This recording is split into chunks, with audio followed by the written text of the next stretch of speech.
I played some of the best rugby I've ever played throughout my career. People say what year, and I always say this year. I'll play number 9. We're losing every week, but I'll play really well. I were even goal kicking. I never used to be even a goal kicker, but I used to go to local field and say, "Look, I'll kick." I've missed a goal kick in front of fans at Leeds and South Stand. We're going like that. I've kicked one from touchline to beat London Broncos for Cass first team. Yeah. So yeah, I just held my hand up to anything. So that year I got picked for England as well when England Day and they were Great Britain. We got relegated, and to this day I was gutted because I only missed 1 or 2 games that year. I was playing with injections in my knee. I put me out on the line. And yeah, I just gutted. I couldn't keep them up. Well, I guess cheers for coming on, pal. And before we talk through your career, did you watch obviously it's a sad time, but did you watch the Rob Burrow documentary? Yeah, me and my wife and we were in tears, and my boys kept asking, "What's up, Daddy?" and Mummy. But yeah, I watched it, and it really hit home because it's just so gutting just to watch and see how he's deteriorating and how brave his wife, and he's got a young family. I played with Rob for England many years ago. I've always played against him back in the day when I were at Cass Academy, and he were always playing for Leeds Academy. So he's been in the same area as me right throughout the academy. I mean, we even played together in the Cass and District under 15s. So yeah, it's awful. Yeah, it's tough. M&D and the stuff he's going through is an inspiration, isn't it? I think that's what makes it tough, because he was such a little player when he played, so he's brave playing, really, wasn't he? To be Super League, I think I seen it on the documentary. His dad and that was saying, everyone was saying he was too small to be professional, so he went on to professional level, and then to go through all that, and then just as he's retired and this happened, and the worst thing when I was watching it, a bit like yourself, how brave he is and how nice his family is. So his mum and dad seemed lovely. His wife seems a lovely person. And you just wonder why bad things happen to good people, don't you? Yeah, definitely. And I think it's great what Rob and Doddy Weir and all the people, the big names, because like Rob is doing, and like Barry Mack says, and different people, like there's people who just got, like everyone can get it, not just sports related, famous as such in the spotlight. Anyone in any role and can get the horrible illness, and there's no cure. So to get that awareness and to get the funds right behind it, and like you say, he's not giving in. He's got a young family. He's got everything to fight for, and that's what I love about rugby league and the community. If anyone's in trouble, like you see with Mossy as well, we're all there for each other, and that's the rugby league spirit and community. And yeah. It's tough. It were a tough watch because I knew it were on. I knew everything about it. I played in the game for Bradford against Leeds in that testimonial game for Jonesy, and I saw him then. He even got on the field, didn't he? That's what come on at the end, didn't he? I just can't get over how quick the speech has gone and how frail he looks and different stuff. And he's got a big challenge ahead, but everyone's there behind him, and he's got a lot of love and support. And yeah, I hope we can get some memories for his family. That's the best thing, like you said about rugby league. Like rugby league does a lot of things wrong, advertising, they mess with the rules and things like that. But one thing it does really well, like you say, if someone's in trouble, because it's such a working class sport, it's like a family community, isn't it? And if someone needs help, they get the help, don't they? Whether it's mental health or Mossy or Rob Burrow. Yeah, definitely. And I think they've always been like that. Like you go back to it, like there's not many rugby players can earn enough to retire after playing. Not like the football wage and the professional era. So yeah, we just go out there, do our job. We love it. We have time for the fans. We have time for as teammates, and anyone's in trouble. I've played at 5 Super League clubs, and I could ring any of them boys for a help. I know for a fact that they'll be there for you. And that's where the clubs and the players and camaraderie. And when you're going on that field week in, week out, you're doing battle. It's like going to war every week. So yeah, the rugby league family, not just the professional level. I really love the grassroots and the community clubs. Really enjoy getting to them. So I think they're brilliant as well. And for everyone that knows me, like Wagga-Taurus and that name and such, but I just love rugby. I love everything about the game from grassroots right way up to the elite level in Super League. So, yeah, what a game. How did you get into rugby? How old were you when you started playing? Because normally everyone has the same route, don't they? From like a council estate or working background. Dad drags them down the rugby club, and that's sort of how everyone started. How did you start? Yeah, similar to be fair. My dad worked in Pitt majority of his life. So yeah, I come from a lovely, awesome family. I'm lucky I've got a big family. My mum and dad and my older brother, he were into football, so you never get two kids same. So I were always into every sport as a young kid. I struggled at school academically, but I excelled in PE, and that's where I got my confidence and my passion from through sport. So yeah, similar journey really. Just got a ball in my hand and just loved it from the age of 6, because my dad used to play rugby union. So I'm from the cross code kind of, but at that age when you're young, it's rugby in it. So he used to play at Selby Rugby Union, and I used to just play with the juniors. And then I found my school. I went to Sherburn High School. It were a rugby union school, so I played league on a weekend and then played union for the school as well. So yeah, from a young age, always loved it. Played amateur at Nottingley, where Zach Hardacre had a stint at. It's sad really, because I love going back to grassroots and community clubs, but my old amateur club isn't about anymore. So that's what's sad about the grassroots at times. Some clubs and kids are booming, and then some clubs finish. So yeah, I had a good childhood, loved it, and it were an honour to kind of have that journey and to be able to say that I played professional rugby for 15 plus years, and it was my job. How old were you when you started thinking this could be a career? Like, because some people excel at different ages. Lee Breeze was saying he didn't think he was going to make it until he was about 16 because he didn't have a growth spurt. Did you know from quite a young age you thought, I'll be a Super League player, or did you just keep going? I've never been blessed with talent. I just had that attitude, that grit, that resilience, never to give in. Because similar to Rob, I played hooker, and I were not the biggest. So I always used to get told I were too small, not big enough. I remember Stuart Raper, there was a coach at the time when he was Coach Cass, and he went on to Wigan. He said, "Oh, nice, he's too small." Graham Stedman, who used to be my old coach. You always remember your coaches that give you the opportunity. I'll never forget that, because he saw something in me. He saw something different, and I think when you're a coach, he knew back then that I had something special, that he can make it at the elite level. He's just got to work harder. So I always got put down in that respect, but I just had to work hard on my skills. So I always that's when I coach kids. I love coaching kids, and that's my job now at Elite Kids Coaching in primary schools and community clubs with Rugby AM. I love inspiring kids to play, because attitude beats talent. I mean, talent's great, but if you're not going to work with that talent, then you're not going to go anywhere. So yeah, going back to that, no, I didn't know as a young kid. Nah, I never thought I just had to keep working hard. And when players got picked in front of me, I just thought, you know what, you just got to keep going. And I was lucky enough to sign on at my hometown club, Castleford. Was there a plan B when you just say you didn't make it at rugby? Because I don't think I've talked to a professional rugby player. They're like, oh yeah, it doesn't matter if I didn't make it at rugby. I had my degree to fall back on, or I had grades. It's sort of all or nothing, isn't it? Yeah, no plan B, no plan B. My parents, to be fair to them, they tried helping me with a plan B. My careers advisor at high school tried saying, look, what else do you want to be?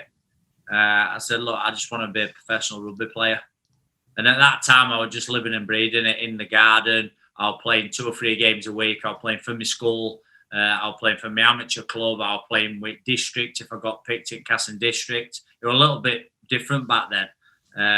But I've always supported Castleford from a young kid. So my Uncle Kevin and my dad and my family used to take me down to Cass games. So I was playing with like Dean Sampson and John Wells, Danny Orr, Adrian Valls, just to name a few. And Graham Stedman ended up being my coach back then. But to play alongside them, because I've gone full circle, me.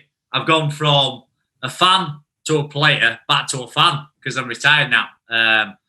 So yeah, to play alongside some guys I respected and used to get the tie-ups, because back in the day I used to be able to run on, get the tie-ups, get their autographs, and to play alongside them, it's a surreal feeling, really. Like from being a fan, and then next minute you're packing down with like Dean Sampson and Valsey and people I looked up to in my hometown club, and to get the opportunity to make my debut in 2001, I'll never forget it. It was against Bradford, and very, very proud moment for myself and my family. They're like throwback players, aren't they, Dean Sampson? They're like from the old era, aren't they? The type of people that, I think I talked to Francis Maloney about it. Each team had to have a Dean Sampson and Barry McDermott. Yeah, I played with people like that. And the players I played with at the time, you didn't realise. So I made my debut in 2001. I was age of 19 against Bradford Bulls, and it was when they were going through transition where they were at Valley Parade. So they weren't playing out at Odsall. We lost 44-4. Regardless of the result, I had that much fun. I had 10 minutes. My shirt were as big as Kitman Luppy. I'll never forget it. He gave me XXL shirt. I would never say it. I was 75 kg wet through. I was coming up against Jimmy Lowe's. They were like Robbie and Henry Paul, Mick Withers, Lee Gilmore, Leon Price, Jamie Peacock, Stuart Field, and Joe Vagana. First person I tackled with Big Baloo, Paul Anderson off kickoff. I just went, come on, welcome to Super League. And I'll never forget it, the result. But yeah, you never forget that first Super League tackle. I'll never forget it, because Bradford back then were just big, strong, and they had some players. So yeah. Well, he had even the wingers were big back in the day. They had like Vinacolo, Davita Vicona, and people like that. Yeah. Vagana at prop, and it were unreal, and their pack, and throughout the squad, they were big players. So when you look back at times and you think, God, I played against Tuara Nicow when he were at Wake, Alfie Langer when he were, Waterton, when they were both at Waterton, and you do forget. It's probably all bangs to head, but you do forget the players that you've come up against over the years, really. When you were setting off, who were the players that you thought, who were the toughest players to play against? Was it like the Bradfords, the Baloos, Joe Vaganas and people like that?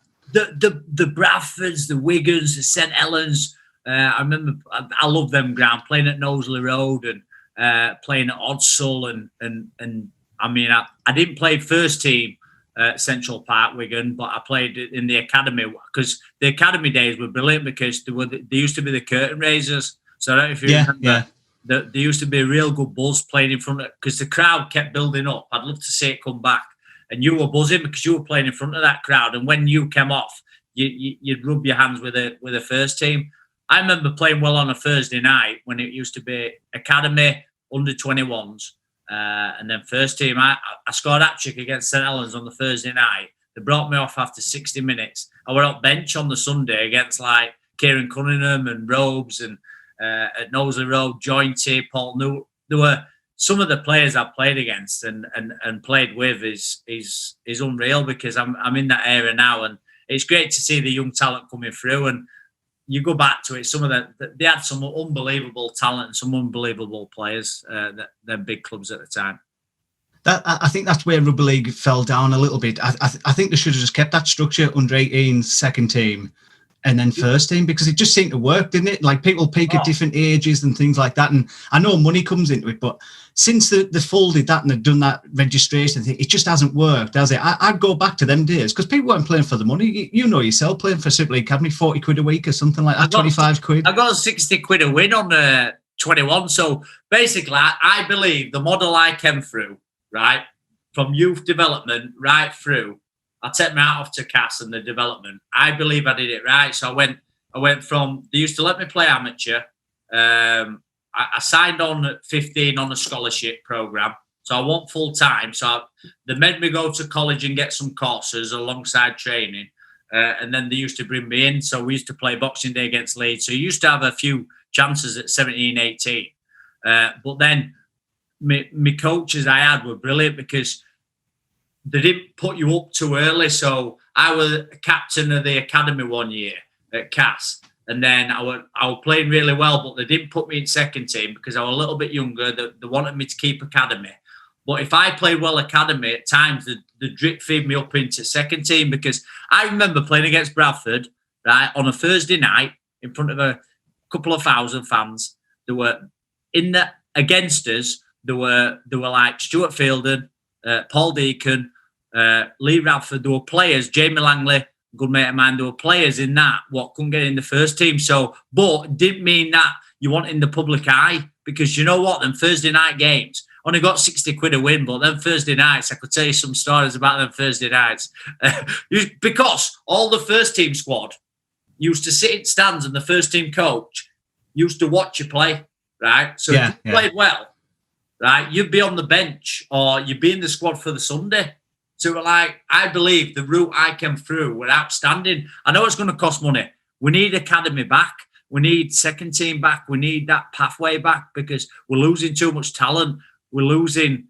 Not everyone's got that grit and determination. Like a good mate of mine, Jody Broughton and Bish, who's at Wakey. They didn't make it while they were a bit older, but they didn't give in. They went back to amateur to then re-sign at Leeds. But not every player have got that determination. Some people just need a chance a little bit sooner. Most of them drift away, don't they? If you sign for Super League and you just get let go, most of the times they think, oh, bugger it, I'll go drinking and stuff like that. They don't even play amateur. There's a lot of lads I know that were professionals, got laid off at a young age and just stopped playing, don't they? Yeah, and that's sad to see, because my tip to anyone playing game, just because you don't sign professional at a young age, don't mean you ain't got the skills, you're not going to be able to do it. They just need the opportunity. So go back to your amateur club, give back to that grassroots club that give you the opportunity, right? And show what you're about. Help that grassroots club build back up. Because you never know, you might get that opportunity to play Championship League One. And I saw it work when I had that a year at Dewsbury, when I went part-time, when I finished at Salford. And I saw dual reg players come in from Super League clubs. And you know what? It wasn't nice. It wasn't a nice feeling, because the players felt a little bit uneasy because they were taking someone else's place of the guy that had been working and training all week.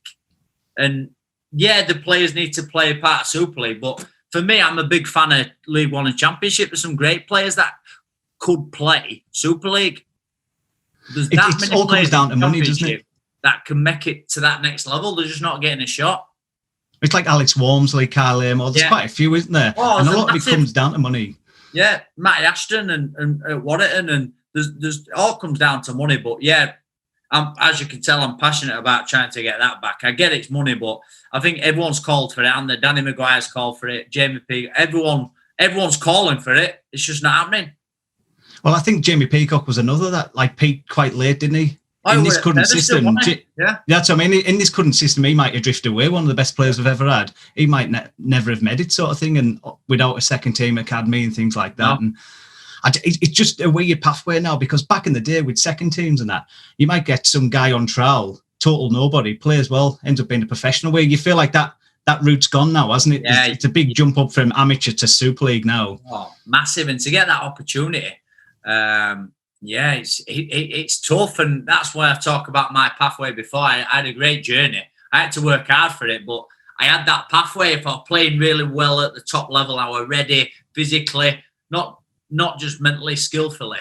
Then the drip feeds you into the second team, so you're playing against more first team related players that couldn't get in the squad. And then when you were good enough, you were thrown in the first team. People don't realise as well, academy and second teams sometimes a little bit harder than the first team, because everyone knows a job in first team and stuff. Academy, you think, oh, he's missed it. You're having to look at his tackling. You play with better players, it makes it easier, doesn't it? So the top level's probably easier to play out in a way than the lower levels. Players around you. You've got better players around you. It slots in. It's just for me, it's a big step from champion. I still say Championship League One. Them Super League games. I'm played in some big derbies, Wigan Saints and the Hull derbies I've played in, and even more so now. I watch the game now and how fast it is and how ruthless and physical and skillful it is. That step up, do you know what? It is intensity-wise. And the best players in the world are the players that are consistent, because you've got to do it week in, week out. No point playing well one week after playing rubbish, and you're too inconsistent. You've got to be able to deliver, right? on top of your game week in, week out for me. How did you end up going to Wigan from Castleford? Because you're playing really well at Castleford. You're establishing yourself and things like that. Did it just come to an end, or was it just a financial thing?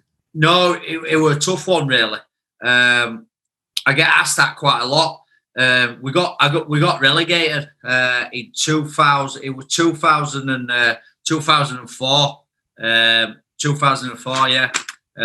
We got relegated. I signed for Wigan in 2005 season. It was a really strange year, 2004. Everyone asked me about it because I played some of the best rugby I've ever played. Throughout my career, people say what year. And I always say this year, I'll play number 9. We're losing every week, but I'll play really well. I were even goal kicking. I never used to be even a goal kicker, but I used to go to local field and say, look, I'll kick. I've missed a goal kick in front of fans at Leeds and South Stand were going like that.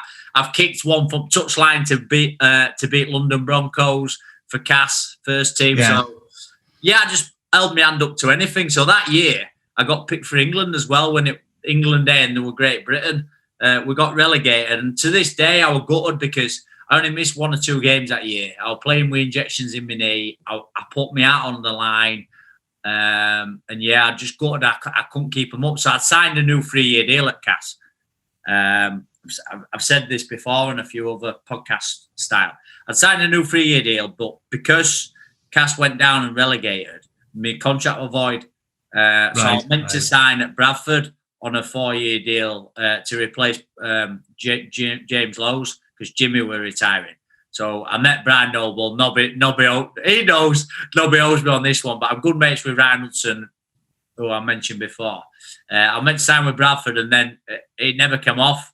So they ended up signing Razza, and then I was speaking to a few clubs, and I was going to stay at Cass, but at the time I got a lot of advice from a lot of agents and players, and that at that age, I was 20, 22, 23, around.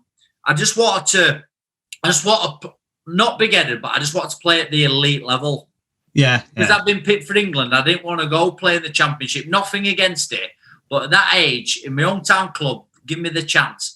People say, yeah, but you want loyal, but you only get one journey. You only get one opportunity to have a look what's out there. Sometimes I regret leaving Cass. Of course I do, because I always thought I'd be a one-club man. I never thought, if Cass had got relegated, I'd have done God knows how many more years.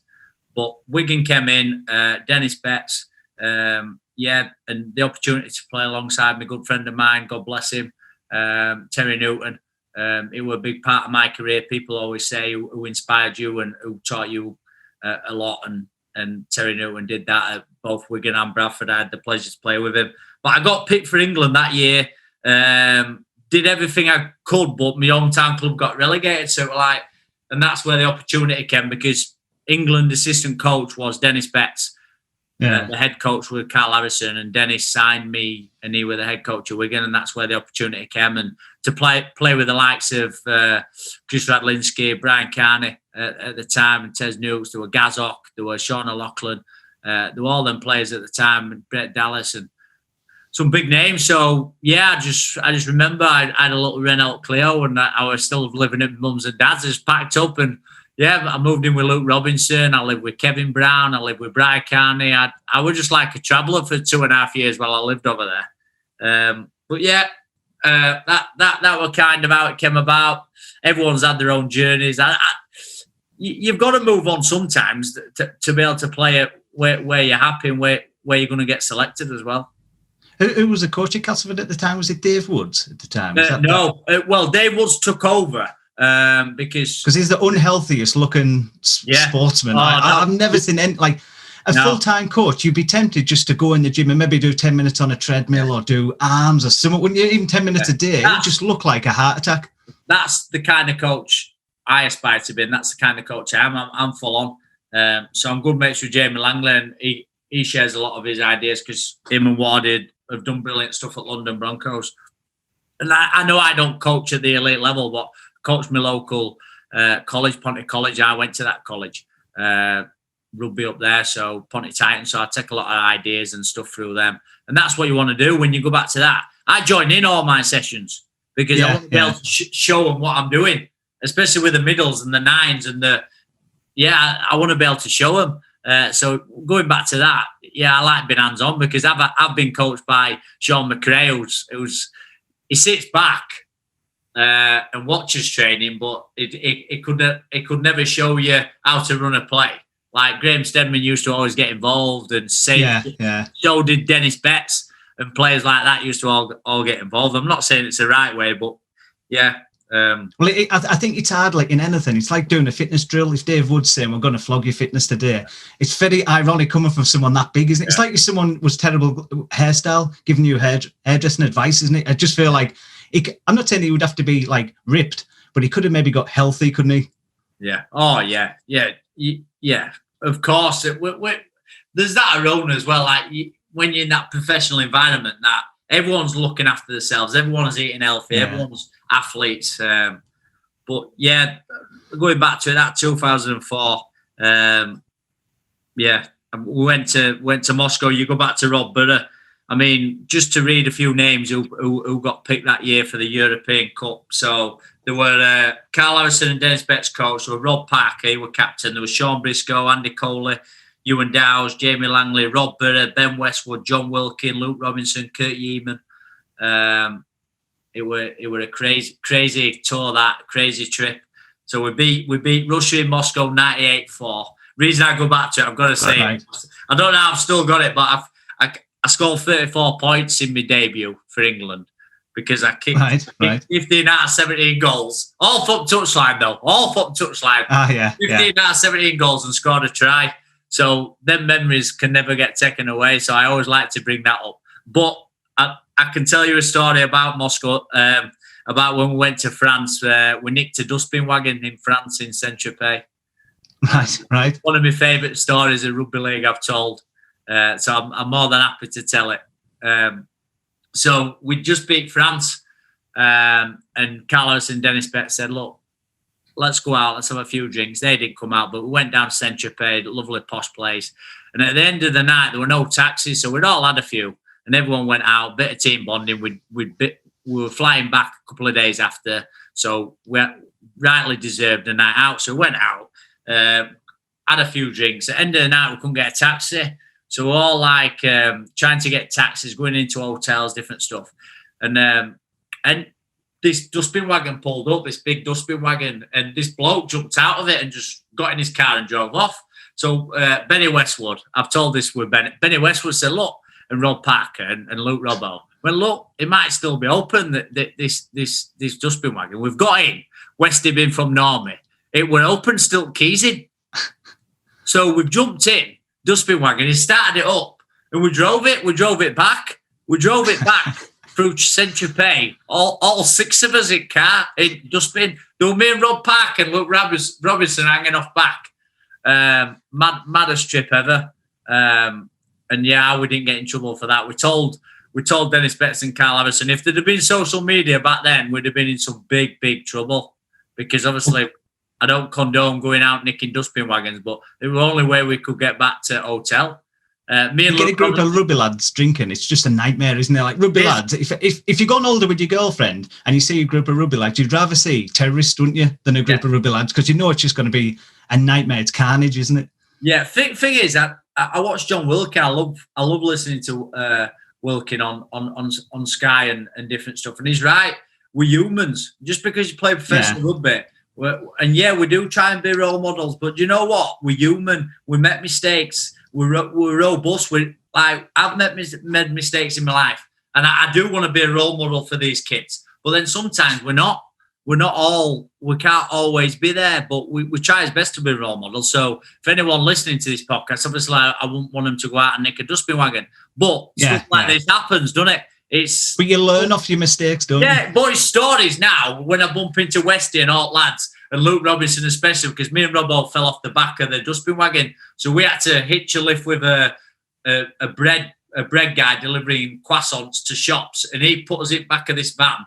And we were delivering croissants till 6 a.m. We had video review at 9. So we only got back to hotel at like 7. But when I see them now, we have a rat. We to this day, I text Rob Parker over there. We always have banter about it because we always say, I wish we had a video. We videoed it, but we lost the video. Nice. So, yeah, I've got plenty of stories, but obviously there's only so much you can tell. And I didn't get anyone in trouble there. We just, but that's a pact we had as players. Look, it didn't happen. Let's move on. Went to France, played Ireland, beat Ireland in final. And that's one of my favourite tours. And to represent England and get my shirt on, it was good. Well, it's one of them. If it doesn't affect your game, it's like Gaza. Everyone knows Gaza was a rascal off the field.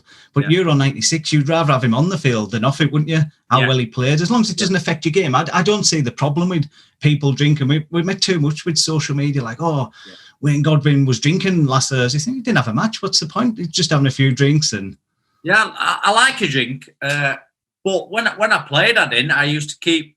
when I played, I was always super professional. But I still believe I played in two eras, mate. So when I played at Cass, there were quite a lot of drinking, as in it were the old days where they used to go out after Monday review or Monday club, they used to call it. Yeah. And then it went all professional way because there were no supplements. There were no, all it was back then, basically what you could squat, what you could bench, and however you could lift. It wasn't about technique. There were no really sports science behind it when I first started.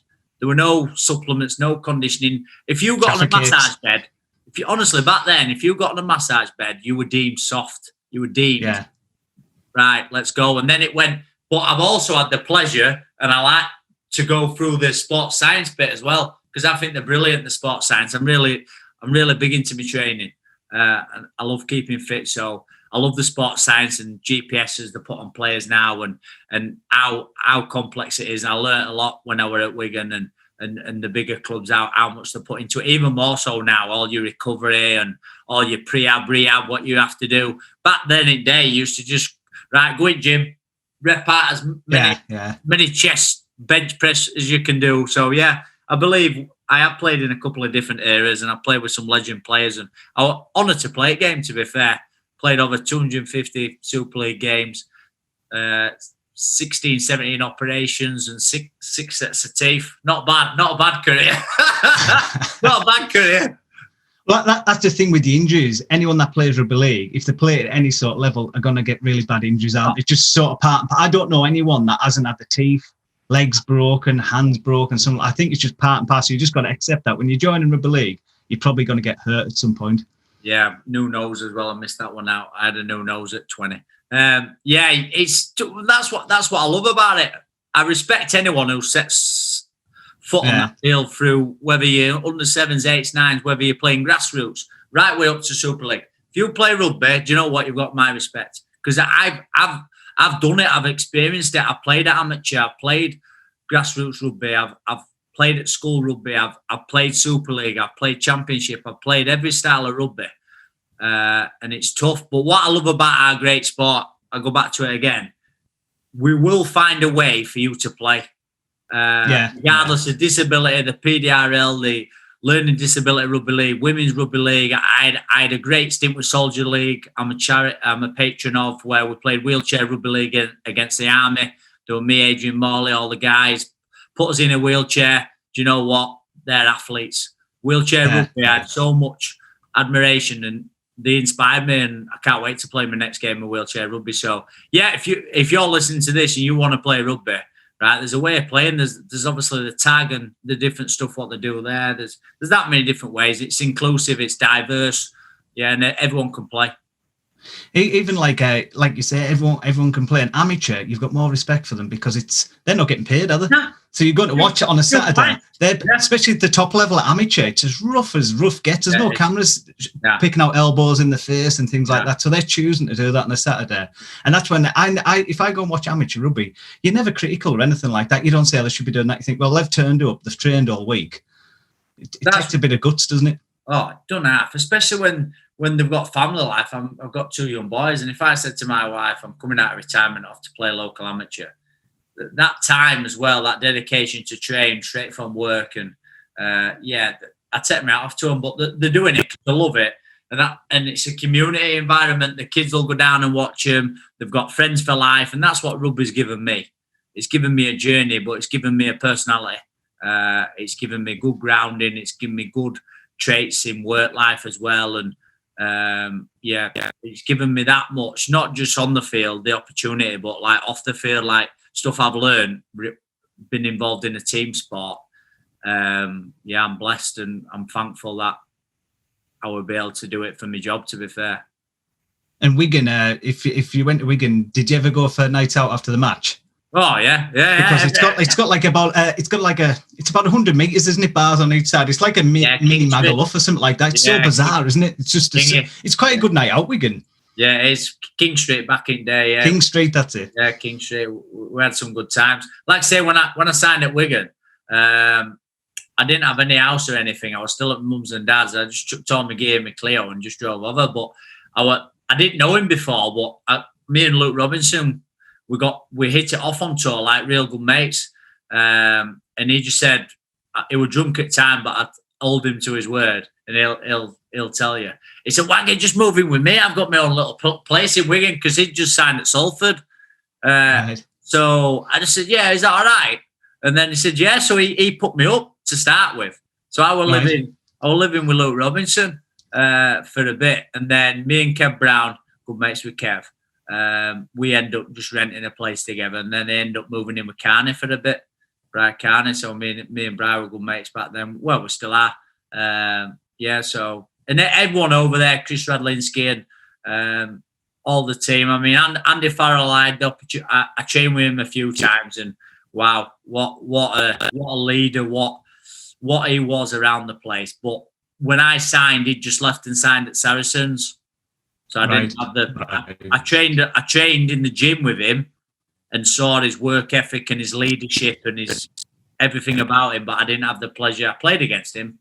But like you go back to Sculthorpe, Scull is one at best to play. I've been blessed to play against and play with some outstanding talent. And you go back to a good mate of mine, Sam Burgee. He was a young kid at Bradford, and it's kind of role reversal. He looked up to us back then, and we all look up to him now, and he's done really well for himself. And same with the twins and Elliot Whitehead, John Bateman. They were in the academy at Bradford back then. So all these players, you just feel old when you watch him and think, God, I used to play with him. I used to do this. It's surreal, really. You forget. You're always dead proud, though, aren't you? I always am. When you watch NRL and you see the English players doing well. Even I don't know them, never met them, but if they're playing well, like John Bateman when he's playing really well, you think, oh, that's brilliant, that. And you're only watching it for the English players. I always put NRL highlights on, and I always like if they're doing well.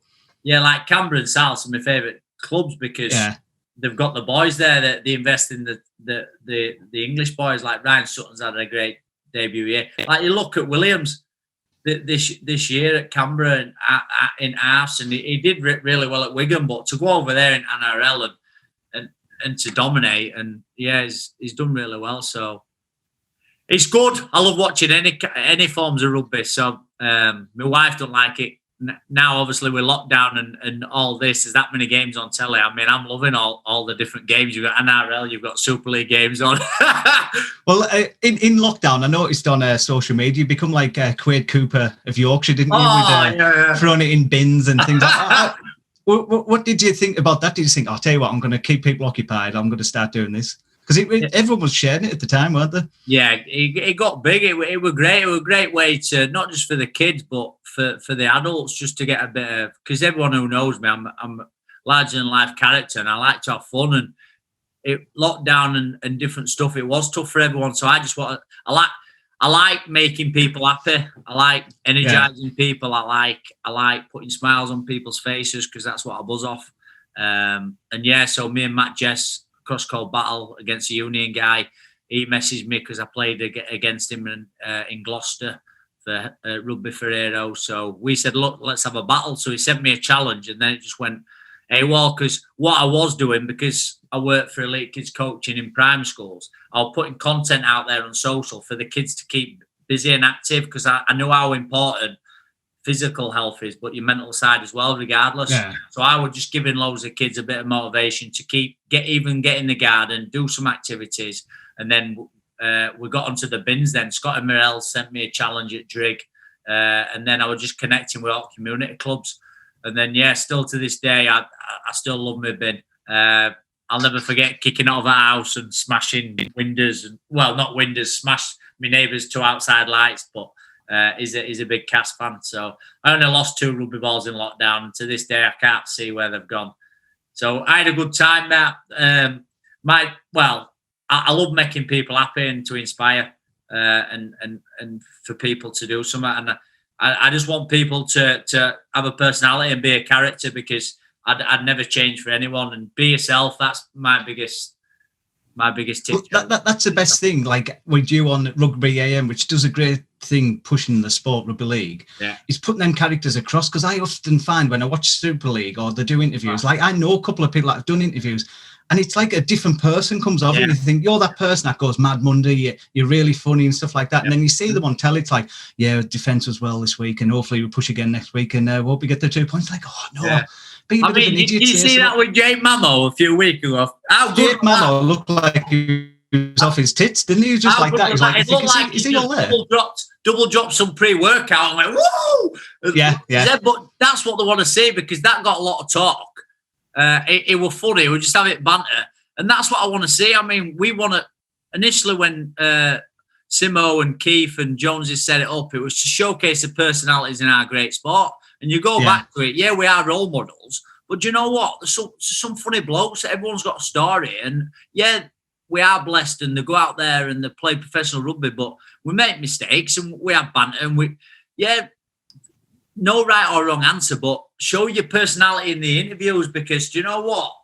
People and viewers will love it, because... Well, he got shared everywhere, didn't he? After that one, it was all over Twitter, all over Facebook. People were sharing it. People who aren't into rugby were sharing it, weren't they? Yeah, just be yourself. Just be yourself. Yeah. Regardless if Sky are in front of you or you're speaking to your neighbour, right? Just be yourself. Say what you want in certain terms. But I love social media if it's used in the positive light, like my Instagram and my Twitter at Wagataurus. I use it only for positive. I don't. Yeah. There's loads of stuff I could say on negative wise, but no one needs to hear negativity. I just want a positivity and how we can help each other and regroup. And it's one of them. I just think, come on, you play rugby, you've got a personality. Show us it. Show us that personality, because you're great on the field. Let's do it off. When you were playing, how much of an eye did you have for after your career? Obviously, doing your presenting and your development stuff. Did you have one eye? Because that's a problem with a lot of rugby league lads. I've noticed that they sort of get to 30 and they still don't start looking at what they're going to do next. Whereas you obviously had the plan afterwards. What age did you start thinking, maybe you should start thinking about something else? You know what? It looked like I had a plan, but I didn't. I'll be honest. I were really slack. To be fair, I should have planned better. If I'd have planned better, I think I'd have dealt with retirement a little bit better. Because everyone sees me as this happy, crazy Wagataurus running with bulls in France and down in Curries and doing this. I'm probably more known for the stuff I've done at Rugby AM, but that is me, and I'll never change. It's not an act. It is who I am when you go back to personalities. But I didn't plan for it. The Rugby AM it's a hobby as such, really, because Jones and Simo know it's a way of keeping me involved in rugby, because I'm not at a club, I'm not coaching, I'm in the media, and I love the grassroots clubs and going to amateur clubs. Like I'm coaching at Saddleworth, Maryport, and Wath Brow, and the clubs there. I love coaching at all the community clubs and giving back. So that Rugby M's the way of keeping me involved in the game. Whereas without Rugby M, I think I'd be a bit more. No, I'd still be happy, but I'd miss going to clubs and speaking to fans and inspiring the kids and speaking to parents. So Rugby M keeps me involved, but I had no plan really to do anything. And Ryan Hudson and I all up to Raz at Elite Kids Coaching when he set up that in primary school. So I'm business manager, so I look after the primary schools PE. I coach in primary schools. I coach at Pontic College. So I found my passion in coaching, and I've got a lot of energy. So I love running around and delivering quality sessions. And I did my quals towards the end. Initially, I thought I wanted to be a PE teacher initially, but I prefer the business side of stuff and coaching in the primary schools and the colleges. So I didn't have a plan. I just did my sports qualifications really. I just did all them, but I wish I'd have planned better. Don't get me wrong. I wish I'd have planned a lot better. So yeah, but my tip, and this is where RL Cares are doing fantastic. They seem to be on the ball now with a career pathway and getting the players on courses and making them think a little bit more. Because when I was playing, I didn't really have to. They didn't force me to do anything, really. You've got loads of time as well. That's the thing. When you're a full-time player, people are like, it's more time with your family. Think if you get a full-time job, you're going to have a lot less time with your family than a full-time rugby player. Yeah, it is. And that's where you really need your people around you. But obviously, mental health's massive at the minute, and even more so in sports people. I mean, I lost Terry Newton, one of my good friends, to suicide, mental health. I lost my dad's brother, my uncle David, to suicide. Different industry. He were in the RAF, but he were military. Like rugby players were military. We're not meant to be broken. We're meant to be tough. We're meant to be resilient. We're meant to be all this, but we're not. We break down. We cry.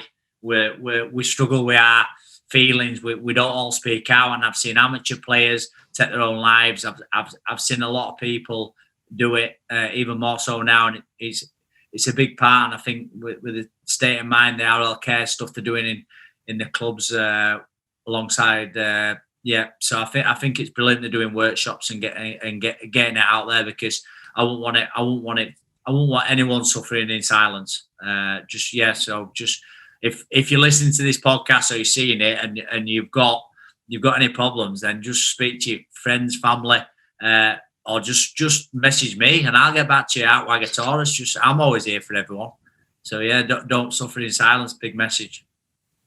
When you were playing, which was the club that you hated going to play at? Was there like a ground that you thought, I just don't fancy Keighley Cougars away, or I don't fancy battling around the hill? Yeah, so some of them. But do you know what? I used to love the old school, old-fashioned grounds.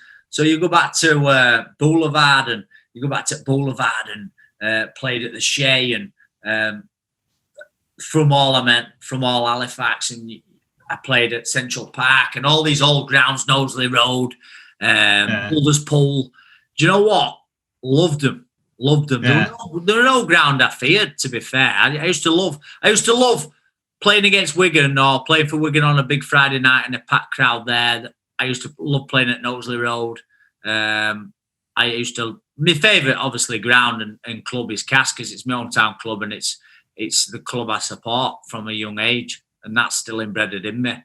And I love that ground. And I hope that when they do move and they get the bigger ground, they don't lose that community feel. They don't lose that fans where they can walk around and communicate and different stuff. Because I felt when I were at Salford and I played at the Willows, when we went to the AJ Bell, it wasn't the same for me.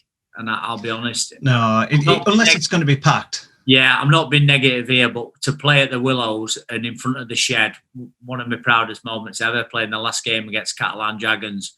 I'll never forget it. And yeah, because it was walking distance, it were in the community, in the hub. I just hope when they do move, they don't. Hopefully, it will be in Cass. It won't be as extreme as what Salford did, but also on the other flip side, you've got to move and get bigger, because grounds are falling to parts. So it's worked for All FC. It's worked for it's worked. It does work because everyone who needs bigger grounds, but you just got to be careful you don't lose that fan engagement. Because that's what I love about Rugby AM. It's an event. A game is an event. The game is a spectacle. Because I've been to Twickenham. I've been to watch England. Got Twickenham. There's loads of beer tents. Everyone's having a party. There's live bands. It's an event. They put a massive event on. The game, for me, is secondary, isn't it? Average, right? But that's where rugby league and international struggle.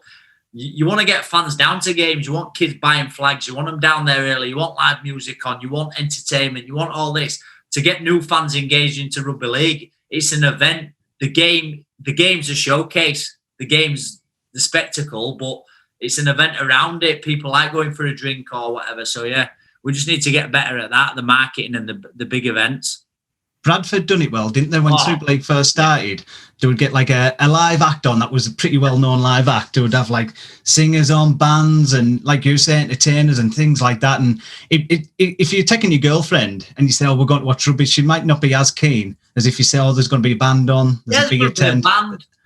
So you're doubling your crowd right off the bat, because if you can bring your girlfriend and then if you can bring the kids something on for the kids, it's 4 more people, isn't it? Exactly. In summer, I'm not saying you can do it all the time, but now it's summer rugby, you can get stuff on like for the kids to do before, like bouncy castles, some fan engagement, some way of getting fans down to the ground early. That's the biggest one. That's where the clubs can make the money. So they're buying drinks in the ground. You feel that pre-game atmosphere. There's no better than when you're a player turning up to a ground. Wow, it's busy already. Fans are building, atmosphere is building, kids are having fun, they're signing autographs, they're buying shirts, having a drink, mums and dads are having fun, entertainment's on, and then you're hitting everyone, aren't you? You're hitting everyone, you're hitting adults, right? Dads are happy having a pint, and the kids are there getting engaged. They're watching the academy play before the game. Cats fans used to come down early, right, to watch the academy. Or watch grassroots rugby on before the game. Why is it not happening? We need it. But it is happening, because I know a lot of clubs now are putting the grassroots clubs on, and the 7s, 8s, 9s, and they're having opportunities. And for me, kids never forget that. I remember playing down at Cass Ground at 9 years old. And do you know what? Memory for life. Whether they go on and play Super League or not, you'll remember going down to your local club, been on that field, sprout ball about with your friends. Give them a memory. The other thing I was wanting to ask before we go, on Rugby AM, when you were getting chased by bulls, you went like full jackass on it, and you didn't seem that bothered. But like, were you scared slightly, because you kept getting back in, didn't you? Well, yeah, that is one of the scariest moments in my life. But I'm actually, while I'm here, I'm doing a wing walk for Soldiers League. I'm a patron of helping ex-veterans and physical and mental health side, raise some money. So I'm doing a wing walk at 7th of November. So I'm already nervous about that. It's on my diary up there. So I'm doing that for charity. So I think that'll be up there in the sky, doing strapped to the top of the plane. So that's going to test me. But I have got fear. But that bull, I didn't understand what the French were saying. There were 7 French guys in there with me in the ring, and I didn't have a clue what was happening. There was one guy who got flipped in the air. You didn't see it on TV, but I'll tell you. One guy, first 2 minutes at video, got flipped in the air, got carried out. Right. And that's the culture. They do it every Friday night over there, because when that got aired on Rugby AM, we got a little bit of hate, and I got a little bit of hate regarding animal cruelty. But it isn't animal cruelty. They're all healthy. It's the culture in Catalonia, and that's what they do in Spain, France. They're on every night, or most nights. So I'm not cruel to animals. They were showcasing an event. We saw the opportunity, and they said, "Wagger, do you want to go in?" I said, "Yeah, I'll go in." Well, Simo were meant to go in with me, but he bottled it. Alex bottled it. Bottlers get, like Morgan say. Bottlers get, like Morgan. Bottled it. When you're doing the Rugby AM, you go to clubs. Have you got a favourite club that you go to? Because every rugby club is sort of same. They've all got these fellas in the bar that are just going to go and watch and shout, get them on side. And they've got one fella that's going to complain all the way through. There's fella eating pies. Is there much difference between each club, or is it pretty much similar in everyone? Similar, that's where I'm a bit different. I love the fan engagement, so I love getting to clubs and watching the games. Don't get me wrong, and interviewing players after the game, and that's special. I love that bit, but I love the fan engagement and chatting to. There's that many different fans and characters that have got their story, how they end up following the certain club. No, I love it. Every club, so any club that invites me down, that's what. Like I went up to Ulverston and. Any grassroots clubs or any clubs that invite me down for a beer and to watch a game, I'll go, because that's what I love. As you can tell from this podcast, I love talking. I love that common goal with everyone else who loves rugby. I love chatting rugby. I love telling stories. So I go down to any club, but I ain't got a favourite club. I love just going down and just having a chat with fans and seeing what's ticked, because it is funny, because everyone's got a different view and voice, haven't they? Well, you see them people going to matches, especially at Whitehaven level. They would have all the badges on the hats and stuff like that. They've got programs from 80 years ago, and that's just what they've been doing for the last 60 years, haven't they? Yeah. And do you know what? For some of them, right, I know it's deep, it's all they've got. Yeah, they've got, some of them. So some of them, when they get a bit older, it's all they've got. And that's what I'm missing about getting to games. It's great you can watch them on telly, but I just want to get into a stadium and have a chat to some fans and high-five some kids and high-five some adults, have a beer with someone, and that social interaction of what the game brings, the atmosphere, the players running out, the kids getting excited, that spectacle of a game. And there's no better than a live match. And for some people, it's the life. It's the life. Like the football fans, they travel all over, don't they? Well, it's not just that, it's mental health. I was saying this to Francis Maloney. There's some lads I used to play rugby with, and that's all they had. So they'll go to work, hated the job, they fall out with the girlfriend, but they knew on the Saturday they're going to go and have a game of rugby, get drunk after it, and that was a release. And then they can do it again on the Monday. But without that Saturday, I think you're going to find a lot more suicides and things like that in the sport, because it's hanging on.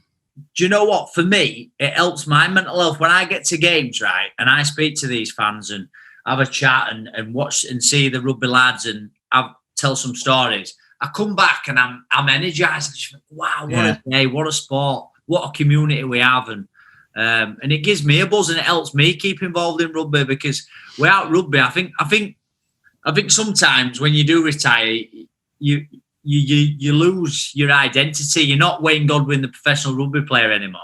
You're just Wayne Godwin. You're just that guy who used to play rugby, but that's it. You move on. You have a family, but you change jobs. So I think sometimes when you get back, I think clubs, past players' clubs are so important as well, and they're getting better. When you get invited back to your former clubs and get together, there's no better feeling. No. To get invited back to your old club and to get looked after and see from different areas as well. There, all with your friends. I think that needs to. I think it does happen, but we need to do it even more. Well, it's hard because people don't realise if you don't play sport, you've been doing this since you were 6-year-old. Oh no! So 3 nights a week you'd be training at least. Yeah. Saturday, Sunday. So you do that for like 25 years or 20 years at least. Yeah. And then it's just gone. So it's a huge part of people's life. You get to a weekend and you'll know yourself. You think, what am I doing today? Like, go for a walk, or you know what I mean? You're a bit lost, aren't you? Yeah. That's why I always keep busy and keep training. I'm big mates with you and Dowes and Gaz Carvel and Keith Senior, and I train with them guys, and I keep in touch with Paul Jack. I keep in touch with everyone, but we've got our own biking group. So we like road biking. You and Dowes, I can't get anywhere near him now, but Gaz Carvel, we like go out on a Sunday, and we just knock miles out on road. Just to keep competitive.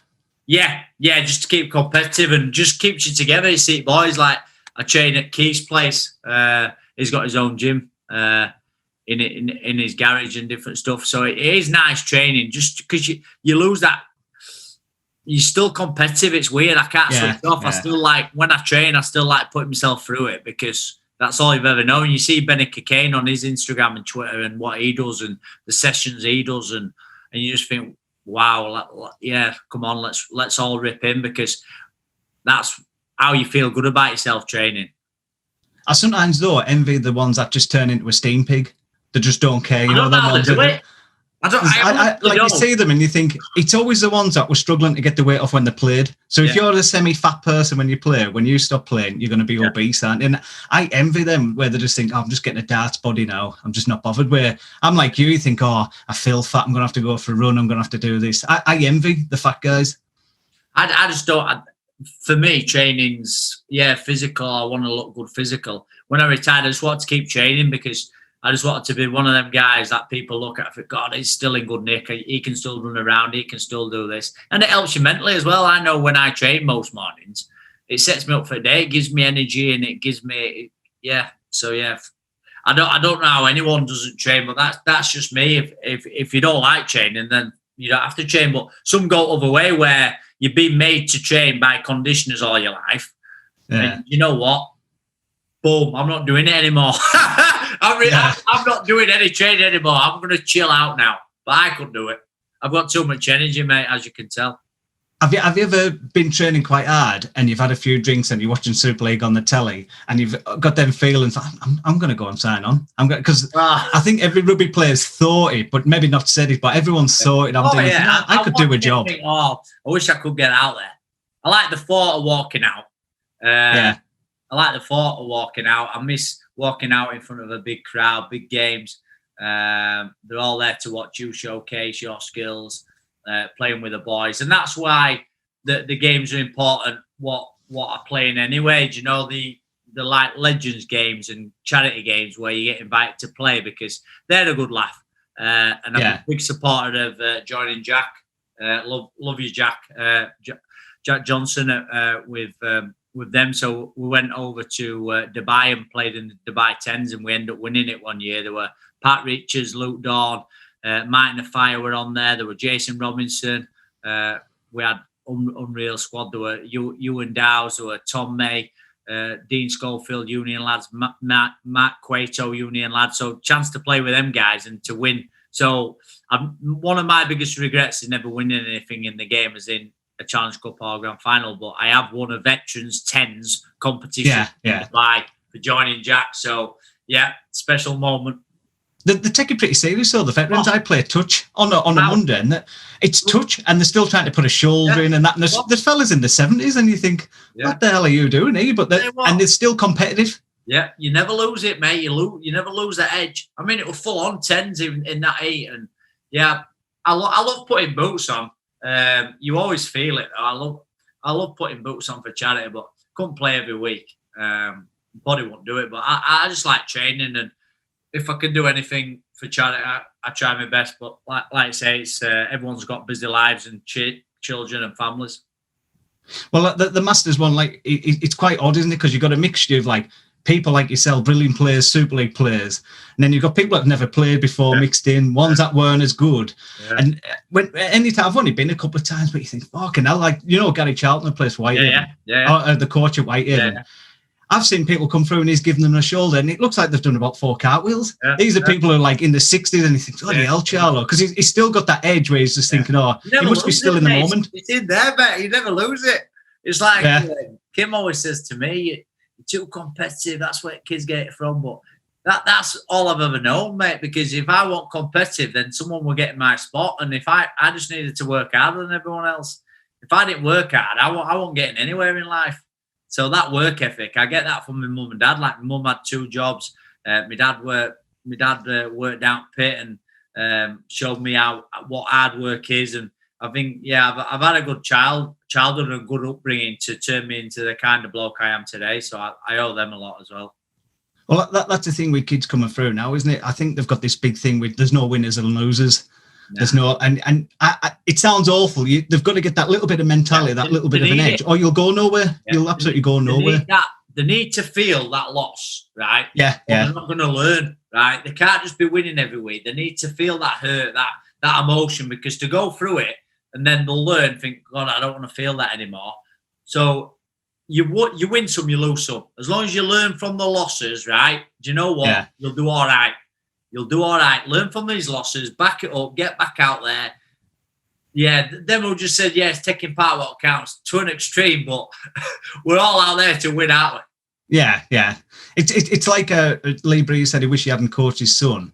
And I think there's a fine line, isn't there, between pushing your child too much and not pushing them at all. And you've got them dads, like, if you lose, you're not going to eat. And then you've got other ones that say, like, if you don't win, you're not coming home and stuff like that. And then you've got other ones saying, it doesn't matter if you win or lose. So I think there's definitely a fine line with it. Yeah, it is a fine line. Obviously, you don't want to put anyone off playing or being competitive. But, it's that fine line in it. But we'll get there. But, I really appreciate you having me on. And, it's good to chat, especially about the game and the sport. I love that much. No, well, cheers for coming on, pal, and look forward to seeing you on Rugby AM.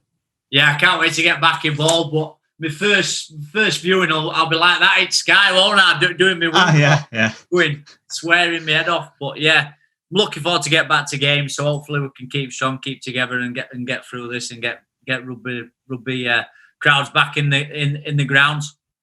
No, that's great. Cheers for coming on, pal.